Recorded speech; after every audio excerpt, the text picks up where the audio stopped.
Now, from West Tennessee's News Channel, this is ABC 7 Eyewitness News at 10. Tonight, your first look at 18-year-old Trey Cheney, the murder, shooting, and carjacking suspect, now released from Western Mental Institute and booked into the Madison County Jail. Thanks for joining us. I'm Kelly McAllister. Brad has the evening off. It was just after 6:30 that Cheney arrived at the Madison County Jail. He was driven by two investigators from Bolivar, where he'd been under evaluation since Tuesday evening. The bandage on his head is from the gash suffered from the bullet that grazed his scalp. He will make his first court appearance tomorrow morning in Jackson City Court. During his initial appearance, Cheney will be officially charged with 6 different counts. First-degree murder in the death of Daphne Kenner, attempted first-degree murder in the shooting of the 21-year-old in the car with her, aggravated robbery and aggravated assault in the carjacking of a family, felony evading arrest for leading officers on a chase from Wallace Road to his mother's house on West Park Place, and lastly, possession of a weapon during a dangerous felony. Tomorrow, the deputy involved in the shooting and arrest of Cheney will return to work. He was placed on routine paid leave immediately following the incident. Some of Cheney's family are questioning the exact chain of events once officers chased the teen into his mother's home. They believe deputies were unfair when subduing him. However, Madison County Sheriff David Woolfolk tells us he believes his deputy, Nathaniel Choate, handled the situation by the book. But officers are trained to stop and neutralize the threat. And whether that be taking the life or some other means, but to try and shoot a person in the arm or in the leg and all those things, no, that's not correct. Officers, the main purpose is to neutralize or stop that threat. Witnesses reported hearing shots, but the sheriff isn't saying for now who fired first.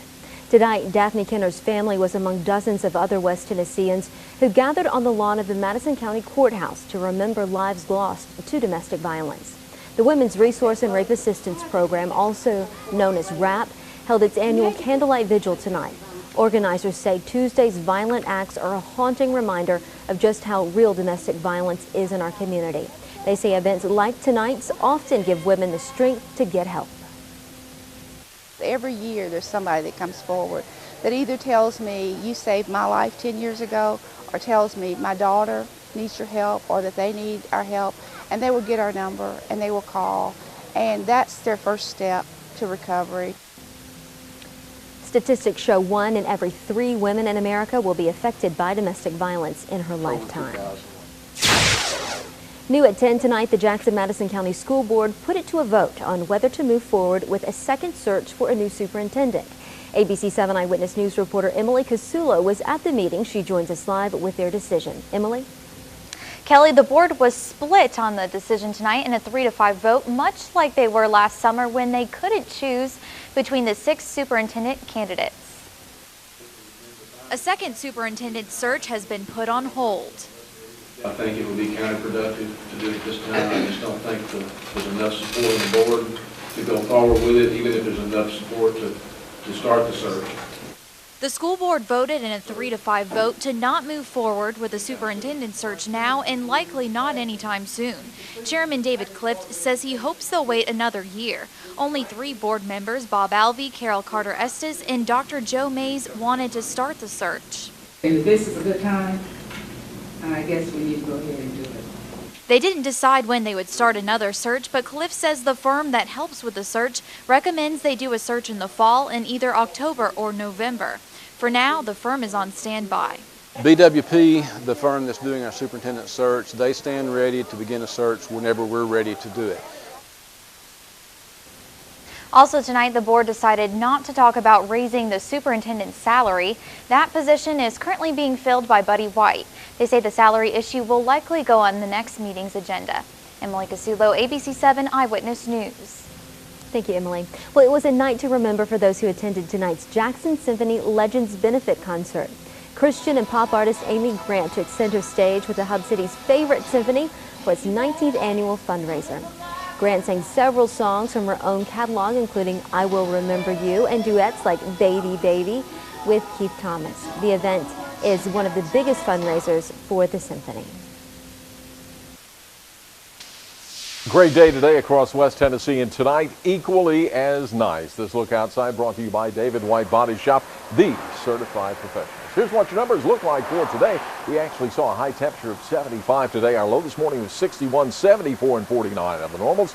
Record high temperature in 1963 was 91 degrees, and in 2006, we saw a low of 27 degrees. A little bit of rainfall overnight last night and into the early morning hours today. 307 inches at the airport, about 1100s here at ABC. 741.16 is what we've seen so far for the year. A look at Fast Track 7 is showing currently no rainfall across West Tennessee or down across northern Mississippi. Here's what our forecast is calling for the next few days. It looks like we're going to be seeing some pretty nice weather here across West Tennessee, and it looks like we'll see that nice weather stay with us. But a little bit of cold air is headed toward the West Tennessee area, so be prepared for that. I'll have more details coming up in a few minutes. Back to you. Thanks, Gary. Jackson police need help putting a name with a face in the robbery of a downtown Jackson convenience store. Investigators tell us around 6:30 Tuesday morning, the man walked into Abel's Way, climbed onto the counter, and threatened the clerk before walking out with the store's money. Here's a look at the suspect. The surveillance shows the man walk in.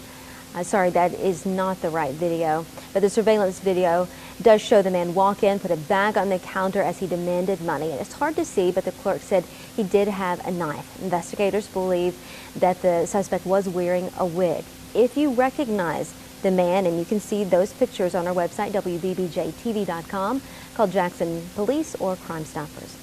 A watchful neighbor is credited with helping Jackson Police put 3 burglary suspects behind bars and solving even more break-ins. 20-year-old Caleb Futrell, 18-year-old Jaquarius Holiday, and 22-year-old David Slates Sr. are charged with aggravated burglary, vandalism, and theft. Officers say the quick thinking of the neighbor helped them arrest the suspects, who had property from several recent burglaries in their car, one of which had not even been reported.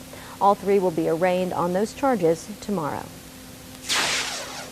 In a follow-up, today marks 6 months since Holly Bobo was last seen being walked from her home by a man in all camouflage. School leaders and students at Decatur Middle School held a special ceremony for Holly this afternoon. It included a moment of silence, a song, and the release of more than 100 pink balloons. We spoke with school leaders about what they hope today's program accomplishes. Today we're here, an opportunity to let students know that never give up. You know, that there's still hope, and we're going to continue to hope and continue to look until we find Holly.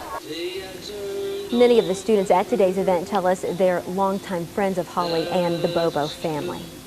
Next, a string of fires in West Tennessee has some fearing a serial arsonist could be to blame. Plus, why this was necessary to work at an East Tennessee law office. ABC 7 Eyewitness News at 10. We'll be right back.